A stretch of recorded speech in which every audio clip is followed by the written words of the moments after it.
Arun Kumar, you cannot take away the fact that the government has faced serious global headwinds when it comes to global trade. The trade war between China and the United States makes it much worse. Correct. The United States bearing down on India on various trade terms is problematic as well. Therefore, when you look at slowing GDP numbers, you have to look at it in the larger context of the problem. Sajid Chinoy argues that takes off at least 2% from your headline GDP numbers. Fair enough, but the problem is we had two big shocks. Let's not forget that. And those big two shocks affected the unorganized sector, and that's 94% of your employment. And that also links up to your problem of agriculture, because if 94% people lose incomes, then the demand for food goes down, and your stocks are built not because people are eating enough.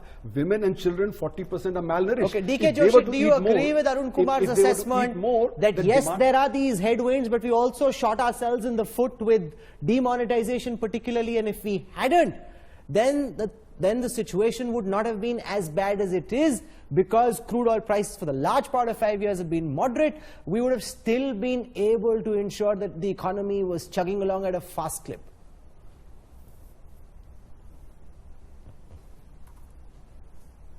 Well, I think it would have added some bit to the economy, but I think from a sticking to the external side, I think the what DK Joshi. Hello. Yeah. So what hit the exporting sector? See, what happened to exports was that we could not take advantage of the global pickup in trade, which was temporary, but did happen in 2017 because our exporters could not get their refunds in time. So they were not. We could not take full advantage. And later on, I think that the trade as well as the global growth started slowing down. So I think. So that was the cost of initial glitches in GST. Now, I think a broader issue is that going ahead, what happens? I mean, the global trade is going to be in flux, and I think we'll have to look more inwards. I mean, to promote growth, which leads us to a question that how to enhance efficiency, productivity in the system, and that boils down to reforms. I mean, which means that whatever has been started and is work in progress, I think that needs to be carried forward. I think that, to me, is the only way of Dr. Krishnamurthy Subramaniam, before you became Chief Economic Advisor, you were one of the macroeconomists who actually backed and continue to be a strong advocate of demonetization. Many economists like Sajid Chinoy argue that it's taken off at least 2% of our GDP numbers. That's what Manmohan Singh said as well. Now that you are where you are, do you concede that demonetization was one of the major triggers that slowed down the India growth story, that we would have possibly been better off without demo than with it?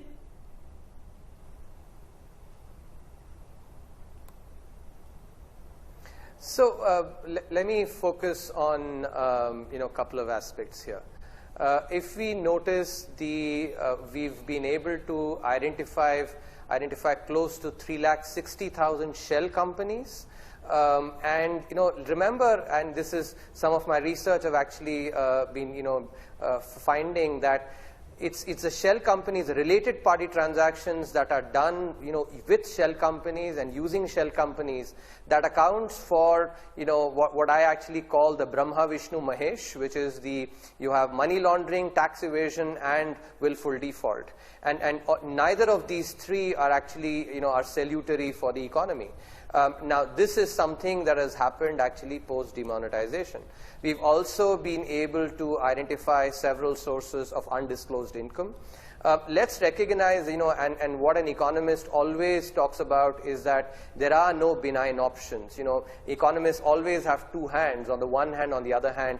And even if you look at projects that corporates do, that the benefits accrue over time. Any investment project that a firm does, it does not reap the benefit in just one go. It reaps it over time, and I will emphasize that again. You're watching the Big India Today Economists Roundtable. The question I'm going to pose to all our guests now is India suffering from jobless growth, or is the system of job data generation fundamentally wrong? Joining us on this special Economists Roundtable, Krishnamurthy Subramaniam, Chief Economic Advisor in the Government of India, DK Joshi, Chief Economist at CRISIL, Sajid Chinoy, Chief India Economist at JP Morgan, PC Mohanan, former Acting Chairperson of the National Statistical Commission, Arun Kumar, Economist and author, and Rajeev Dubey, Managing Editor, Business Today. I want to go across to Mr. Mohanan first, who stepped down from the National Statistical Commission because data that he and his team had generated had not been made public. Mr. Mohanan, the government will argue with some merit that the manner in which job data has been generated over the past few decades doesn't fully account for job creation in the present and also in the past. Therefore, till the time you fix the data, coming up with headline numbers that suggest that unemployment is at a 4.5-decade high make no sense. Arun Jaitley told us that if unemployment was indeed at a 4.5-decade high, there would have been riots on the street. There are no riots. The GDP is still growing at amongst the fastest rates in the world, suggesting that job data is not as bad as you and some of the others might have us believe. Well, thank you. See, let me tell you first that we not changed anything in the methodology of collecting the job data. The NSSO, which produces the job data, they have done almost similar exercise in the past, and so nothing much has changed in the way the data are generated. So to say that the data generation process is not right to capture all the job generated is not right. So all that the NSSO did is to try to produce some high frequency numbers, like some quarterly numbers for the urban area and annual numbers for the country as a whole. Now this was the effort, so nothing much has changed in the methodology or the system that produces the survey or the conceptual basis for measuring employment and unemployment. So that is the first point. But the government, we thought, is not comfortable with the numbers that came up in the report, and probably that was the only reason why the report was not released. Now, Krishnamurthy Subramaniam, this has never happened in India before. Chinese government data has been globally derided because there was a sense that they inflate the numbers. Indian data, so far at least, was respected worldwide. Now that seems to be changing. Many global money managers have their own index where they're looking at different markers to determine how fast they believe the Indian economy is growing. They're not believing government data. Let me give a non-economic example. There's a lot wrong with the manner in which the CBSE comes up with the 12th Standard Board results. Yes, by all means you can fix it, but it doesn't mean that because you don't like the manner in which the evaluation has been done so far, you stop declaring CBSE results. Fix it along the way by all means. You can't stop giving the government's report card. Mr. Mohanan argues you did this because you didn't like what your report card showed you. Dr. Subramaniam.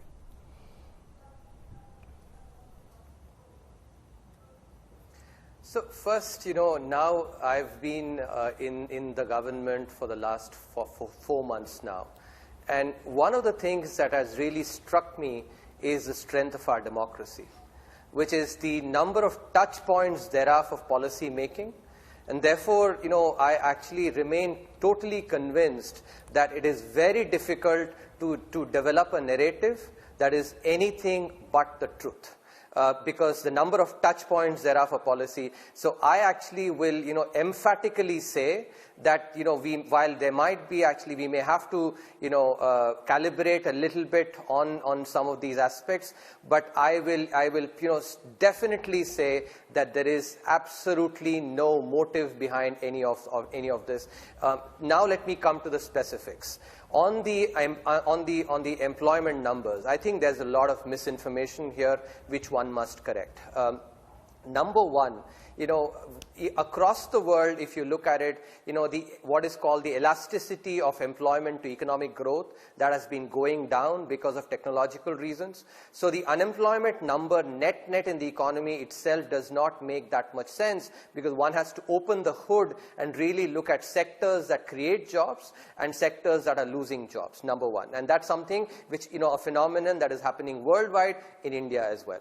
Second, what is important to keep in mind is that if you compare the employment-unemployment survey and the periodic labor force survey, those are apples and oranges. Because, in terms of the sampling, the PLFS actually samples households based on the level of education. In particular, it samples households based on the number of individuals who have passed class 10. And 75% of that sample is those households who have at least one individual who has passed class 10. Now remember very well, if I have cleared class 10, I will not go and work as a daily wage laborer. And if you think about then putting 75% weight versus a 25% weight and utilize the census data, what that data tells us about the rates of unemployment between those households that have nobody clearing class 10th and somebody, and at least one individual, you will actually get a higher rate. That's important to keep in mind when we talk about. Now let me, on the last part on the GDP data, let me in moving from the previous series to the current series, we have actually expanded the sample universe significantly because the MCA data comes in a lot more frequently. Also, if you look at what is called the blow-up factor, comprises is not known. Researchers argue that the data should be made transparent and public so that it can be vetted externally. Now, what constitutes your database is not known. Therefore, when the NSSO comes out and says that 1/3 of the companies are shell companies, that leads one to wonder whether what we are basing the GDP numbers on at all is fundamentally strong or not, Dr. Subramaniam. I think again there are two important points that need to be made here. Number one, I think we need to make a distinction between the level of GDP and the growth rate of GDP. Okay? Even if one supposes that there is some over or underestimation in the level of the GDP, it does not immediately imply that there is actually an impact on the growth rate. Because you're talking about, if suppose the growth rates of those companies that are available and those that are not available, if those growth rates remain the same and the percentage of companies that does not change, then it mathematically follows that the growth rate will not be affected. Second point, what is important to keep in mind here is that if you look at, what is called the blow-up factors, the proportion of companies that are available for estimation and those that are not available for estimation, over the last 5 to 6 years, those that are not available constitute anywhere between 12 to 15% in terms of the paid up capital. So the actual impact on the GDP growth rate itself is very, very marginal. Okay? And the third point to remember, which is important, is that some of the conversation that has happened is based on the survey of service sector that is being done based on the samples that is taken from the MCA firms. Now, if suppose I asked the Prime Minister this question, he argued with great passion and with some merit that the manner in which Rahul, let me complete. Okay, go on, sir. Rahul, can I complete? Yes. Let me complete that, because it's an important point that the services sector, if you go and sample for the services sector, if that firm is not in the services, or let's say that firm has, for some reason, it has, let's say, changed its address, that does not mean that that firm is not in the economy, that it does not count when you calculate the GDP. These are very important, but subtle points that must be kept in mind so that we actually do not make misinformed interpretations about this. Arun Kumar, when I asked the Prime Minister this question, he argued with some merit that the manner in which job data has historically been generated in this country simply doesn't account for how the nature of job creation is changing, and therefore he says all this while we've been looking at meaningless data. All we've done is taken a pause to come up with a job series that is meaningful and relevant to the current times. So, it shouldn't be ad hoc. There should be a committee which should be able to devise a new methodology if that's what you want. But till then, we have to use the data as it has come. And it's a household data where everything is covered. So whether it be cab drivers, whether it be delivery boys, they're all included as part of the household data. Now the question is, where else is job being lost? So certainly in these areas, jobs are being generated, but elsewhere the jobs are being lost. So that's the point, that we should do it after preparation. It shouldn't be ad hoc. But one point about the GDP, I would like to point out, we started in 2012 with about 5 lakh companies. Today we have 18 lakh companies. The universe of companies under MCA 21 is increasing. And the multiplier, the markup that we are doing for the companies that are not reporting, that is not based on the way the shell companies work. So therefore, if we have lost out certain number of companies because they've been either removed from the database or because they're not existing, then the markups have to change. This blowing up factor, that becomes very important, and that changes the nature of GDP and the growth of GDP both. For job jobs, let's not forget that EPFO's own numbers are showing a decline. You know, they are showing a decline on average job creation since EPFO started reporting them. So it's a 26% decline since October of last year to now. So that's also and the government itself initially said, look at EPFO data, look at how jobs are being created month on month. Now that same series that the government brought into currency is suggesting an adverse picture. It's itself being revised downwards from September 17 Sajid Chinoy, are you looking less seriously at the data that the Indian government is putting out? Is it correct to say that global money managers are now looking at their own economic metrics, and like China, the credibility of Indian public data is now suspect?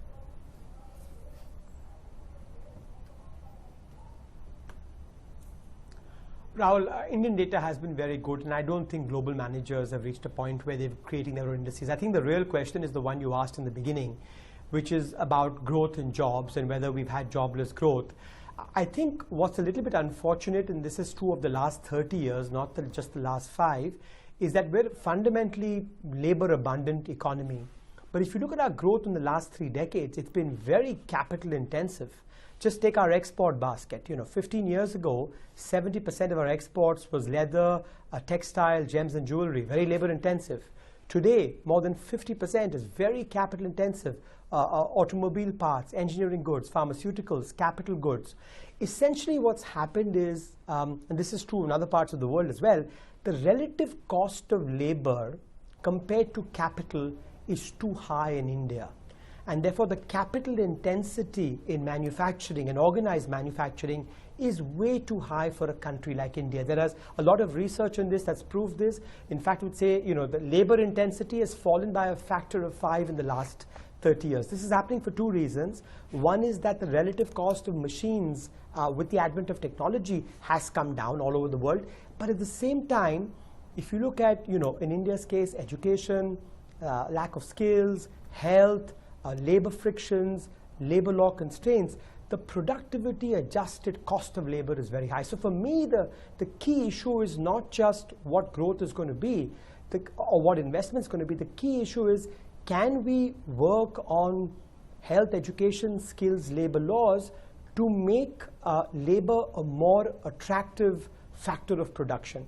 If we don't do that, we can have a decade of 7% growth, but we won't create the kind of jobs that China created. So again, data issues apart, looking forward for the next administration, the focus has to be what are the package of measures that makes labor more attractive when an entrepreneur decides to but those are tough bullets to bite. Production. We saw what happened when the government tried to move the Land Acquisition Act. There was a huge political uproar. Dr. Subramaniam, we don't know if you'd be in the saddle when there's a new government that comes, but do you believe as an economist, as Sajid Chinoy argues, that unless you reform labor, you simply cannot create the set of conditions that will create double-digit growth?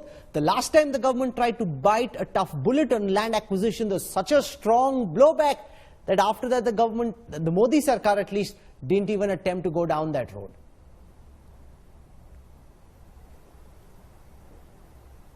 No, I think you know, the issues that Dr. Sajid Chinoy is raising are well known and they are valid. We certainly have to focus on, and I've said it elsewhere as well, that the factors of production, which is land, labor, and capital, we have to focus on ensuring that the costs of those factors of production are actually reduced, because that in turn will then contribute to our competitiveness. So labor in particular, for instance, you know, and what Dr. Chinoy was saying is that when you adjust for the productivity, the cost of labor is indeed high, and that is because of the frictions that we've created through, you know, in many ways. For instance, we have, you know, if you look at the minimum wage laws across, you know, all of India, we have close to 2,000 minimum wages. Some states, you know, have basically 80 minimum wages just within them, and these are some things that actually then create a lot of frictions, which affects the relative, you know, productivity of labor vis-a-vis capital. general. So I quite, agree that we have to focus on job creation. And the last point, actually, we have to focus on job creation. I've been saying this, many years, with earlier as well, that just growth will not create jobs, because across the world the elasticity of jobs of employment to economic growth has been falling, and therefore we need to be focusing on jobs separately from economic growth, because that is the best form of inclusion. Okay, DK Joshi, final words. Do you believe the government is correcting a faulty method of data generation, or do you think the government's actions have actually corroded the faith of India's public data?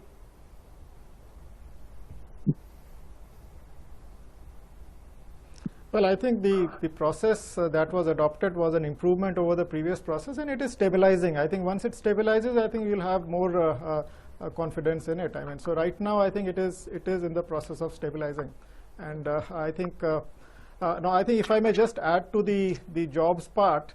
I mean, I believe that I agree with Sajid that the job intensity of growth is coming down. So I think that's precisely the reason why we need to focus on segments which are labor intensive right now. And there is an opportunity from the global side. I mean, despite trade wars, despite the tensions, I think what's been happening over the last few years is that China has been shedding labor intensive jobs, and I think they labor intensive activities like textiles, etc. And I mean, we have not been able to capture that market. That market has gone to Vietnam and Bangladesh. So clearly, I think we need to improve competitiveness, and that there not only labor is an issue, but there are other parts of competitiveness, from logistics to better availability of raw materials, the electricity. I think all these things come together. Okay, and I so I'm think out of time on this Economists Roundtable. Second, I think is health and education. I think these are labor-intensive segments. We've had a high-quality, structured conversation, not the kind of tutu meme that we often see on television. And I'm very thankful to all our guests for having put forth very incisive, sharp perspectives. You've heard different points of view on the state of the Indian economy. Which side you're likely to believe more, we leave to you to decide. For the time being, to all our guests, Dr. Krishnamurthy Subramaniam, Sajid Chinoy, PC Mohanan, Arun Kumar, and DK Joshi. Thank you very much. Thanks also to Rajeev.